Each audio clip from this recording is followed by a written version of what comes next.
किसी पेड़ को पूजने से और किसी पेड़ पर जनेऊ लपेट करके हत्थ की सरैया से पूज करके पानी तो लगाओ मत, तुम हत्थ की सरैया से उसको पूजी आओ, तो क्या मतलब हरा भरा रहेगा? क्या तुमको फल देगा वो? कोई भी पेड़ है तो कोई भी वृक्ष है तो आप पानी दो, उसकी सुरक्षा करो, क्योंकि वो पर्यावरण का हिस्सा है। आप वृक्षों की सुरक्षा करोगे, आपको शुद्ध बढ़िया हवा मिलेगी, ऑक्सीजन मिलेगा, पानी मिलेगा।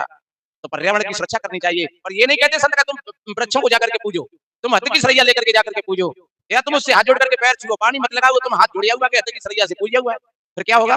वो सूख जाएगा। पानी की सुरक्षा करो, पानी को हत्थ की सरैया से पूजने की बात नहीं है। जहाँ पानी के जलाश्रय हैं उनमें गंदगी मत फेंको, चाहे कोई नदी है, तालाब है, उन पानी में गंदगी मत डालो। पानी को स्वच्छ रखो, अपनी टंकियों को भी धो मांज करके साफ रखो, स्वच्छ रखो। लेकिन ये मतलब नहीं है कि तुम पहले कुआं पूज में जाते, तो चलो ठीक है कुआं पूज में क्यों जाते, इसलिए जाते कि उसका पानी पीते थे हम। तो कुआं को पूजने की बात नहीं है, कुआं की पूजा है, कुआं को सुरक्षित रखो। नदियों की पूजा है, उनको सुरक्षित रखो। पेड़ों की पूजा है, उनकी सुरक्षित रखो। और तिष्ठते ज्ञान रूपेण नर रूपम कबीर भव, वासना जाल सर्वत्रम कृपा दृष्टि विनश्यते।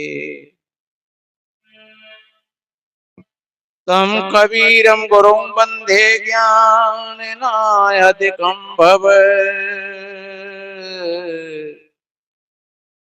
जड़यध्यास महाबंधम बोध ज्ञान विमुच्यते। गुरु के सुमिरण मात्र सोना सत विघ्नयनंत, याते सर्वारंभ में ध्यावत हैं सब संत। गुरु कृपा सो पाइए,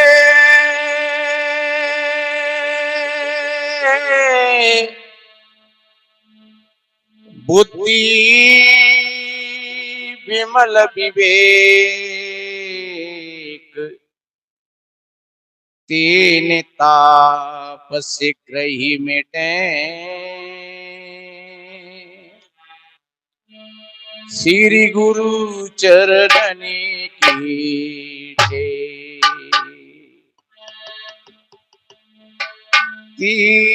तीन ताप शीघ्र ही मिटे।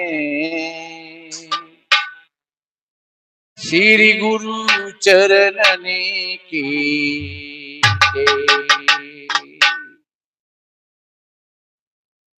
विश्व वंदनीय संत सम्राट सदगुरु कबीर देव, करुणा के सागर तथागत भगवान बुद्ध, संत श्रोमणी रविदास महाराज जी, बाबा साहेब, पूजनीय श्रद्धेय संत समाज, सभी धर्म प्रेमी सज्जन, शक्ति स्वरूपाएं माताएं और बहन, वसुंधरा की गोद में खेलने वाले नन्हे मुन्ने प्यारे प्यारे बच्चे एवं बच्चियां, सभी को वंदन अभिनंदन साहिबंदगी करते हुए थोड़ा निवेदन करें। ये भक्त संतलाल जी अपने पूजनीय पिताजी या गुरु महाराज की पावन स्मृति में ये प्रतिवर्ष ऐसा ही बड़ा भव्य आयोजन करते हैं और सौभाग्यशाली नहीं, परम सौभाग्यशाली है। देखो मंदिर को कैसा सजाया है, बढ़िया, और प्रतिवर्ष इसी तरीका से सजाते हैं। इससे ये पता लगता है कि बाहर व्यक्ति जितना सौंदर्य उसके चित्त में प्रिय लगता है, तो वो भीतर से भी उतना ही पवित्र और सुंदर होता है। तो धन्यवाद देते हम संतलाल जी को, यहाँ प्रतिवर्ष संत महात्माओं को बुला करके और यह कार्यक्रम रखते हैं। सदगुरु संतों की आशीर्वाद, शुभ मंगल कामनाएं, उनका ये कार्यक्रम चलता रहे और जीवन में खुशहाली रहे, जीवन आनंद और उत्सव से भरा रहे, ऐसे सदगुरु संतों का आशीर्वाद और शुभ मंगल कामनाएं। अभी हमारे पूजनीय संतों ने शुरू से लेकर के और अब तक अच्छी अच्छी बातें बताई आप भाई बहनों को। अभी हमारे बंते जी जो बाहर से आए हुए हैं, उनकी भाषा थोड़ी कम समझ में आ रही थी, उन्होंने तथागत भगवान बुद्ध के 5 शीलों की चर्चा करी। पहला शील है, कभी आप किसी प्राणी को मत सताना, क्योंकि आप किसी प्राणी को सताओगे तो उसका बदला देना पड़ेगा। ये पहला शील है। इसलिए चींटी से और हाथी तक जितने जो प्राणी हैं, वो सब में आप जैसा ही, जैसे आपको दुख होता है किसी प्रकार से, ऐसे ही उनको भी दुख होता है। तो किसी भी प्राणी को अगर सताओगे, कुत्ता, बिल्ली, बंदर, गाय, भैंस, गधा,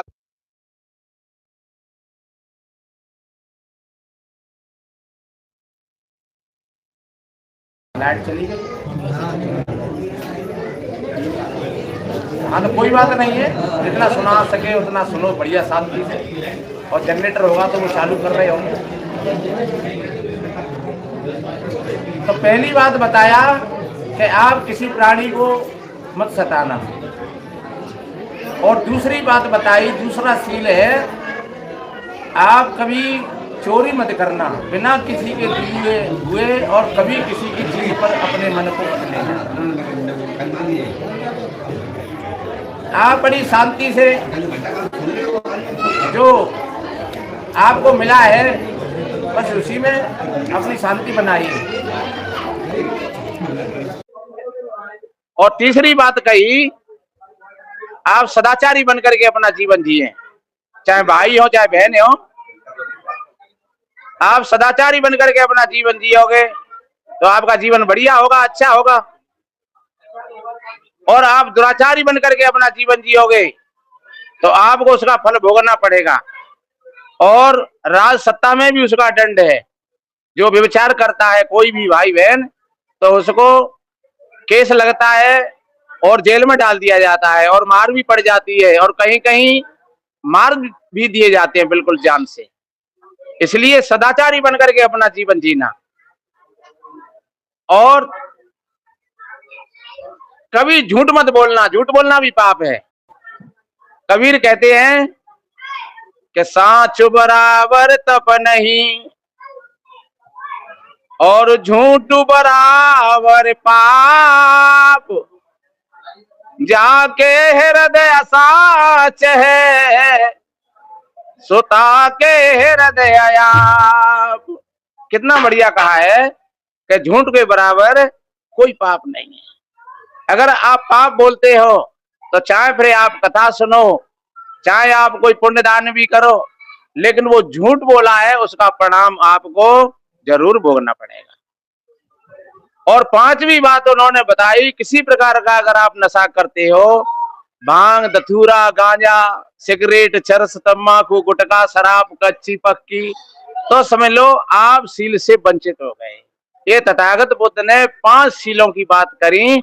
और कबीर तो कहते हैं कि शील रत्न सबसे बड़ा, सब रत्नों की खान, और 3 लोक की संपदा रहे शील में आन। शील स्वभावक और सदा। हाँ भैया करो, जल्दी लगाओ इसको।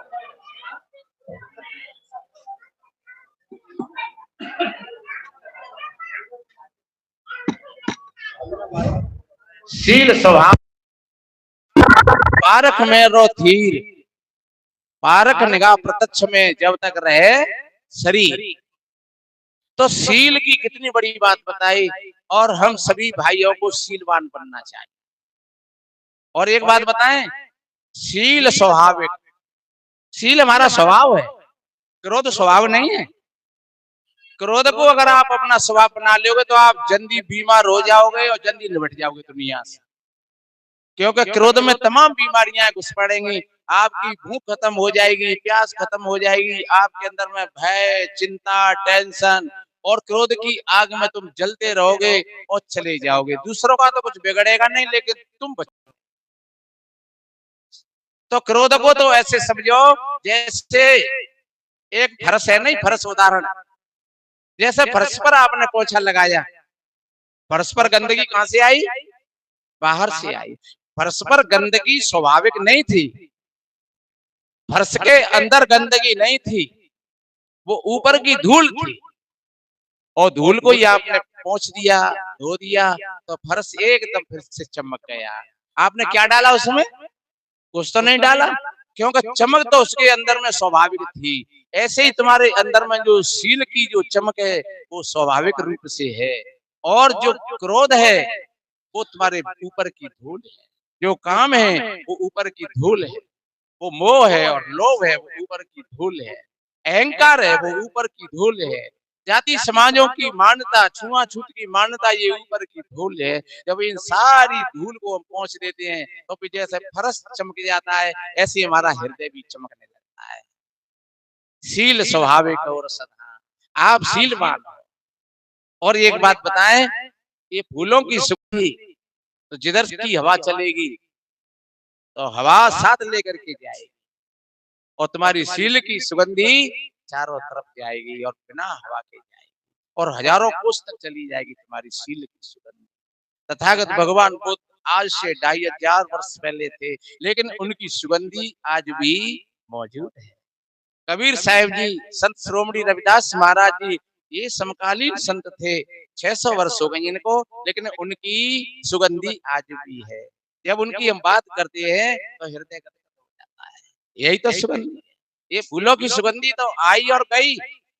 आपने इत्र लगाया, सेंट लगाया, आपने अपने चेहरा को बढ़िया सजाया और रासायनिक तत्वों से, लेकिन वो तुम्हारी सजावट केवल 2 घंटे की, 4 घंटे की, 6 घंटे की, 8 घंटे की, लेकिन तुम्हारी जो शील की सजावट है वो कभी नष्ट होने वाली नहीं है। शरीर नहीं रहेगा लेकिन आपकी शील सदैव अमर रहेगी।